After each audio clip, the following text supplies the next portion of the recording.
Hello po mga Lods, good noon po mga Lods. Tingnan nyo nga yung maliit na barko na una sa amin, kawawa naman sila. Laki ng alon dito, lakas pa ng hangin. Tingnan nyo yung nila, sitwasyon nila. Sa mga nagbabalak pa lang ng magbarko, tingnan nyo kung anong paano gumalaw yung barko. Maliit na barko to, bulk yan. Hindi basta-basta yung trabaho ng marino. Makapitan, pinakataas na hanggang pinakamababa na ranggo. So yan siya. Pag sumakay kayo ng maliit na barko dito sa norte, especially sa Europe, so ito maranasan nyo.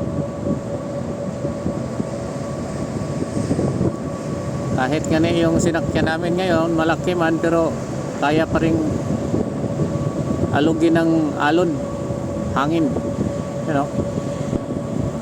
parang tingnan nyo maliit lang yung alon. Kasi dito tayo sa taas, pag sa level tayo sa dagat malaki yan. So yan ang nila, sitwasyon nila. Sad dito sa kabila, sad sa kabila. So hindi na pwede yung tao dyan sa sa deck, palakad-lakad. Abuti na ng sad sa kabila, sad din sa kabila. Kanina grabe, para silang submarine, sampanin tubig sa nila, forward, angat na naman,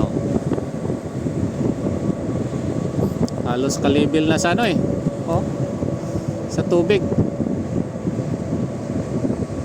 Kawawa.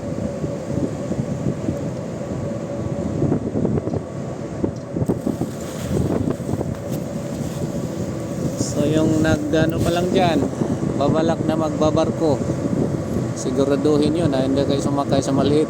Pero pag tinawag na kayo ng crewing, sampa na kayo dito, biyahin biyahin nyo sa North Sea. Ayun, mahirap. Baltic Sea, yun ang kalaban dito. Yun naman din sa nauna din sa amin, yung isa, ganun rin, tumuwad, umangat naman sila. Sino ba yun? Ayun, sub angat, katamtaman lang yung laki ng isa, pero ganun pa rin.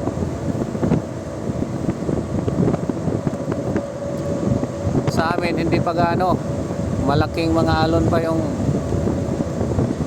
sa amin dito, okay pa, hindi pa gaano magalaw. Sa maliliit yun mahirap, sub ng sub. So guys, yan lang may share ko sa inyo guys. Ingat po mga kabaro dyan, kung sino mang may Pinoy man dyan, ingat po kayo. Hirap yung buhay natin. Thank you po, God bless po sa atin. Merry Christmas po.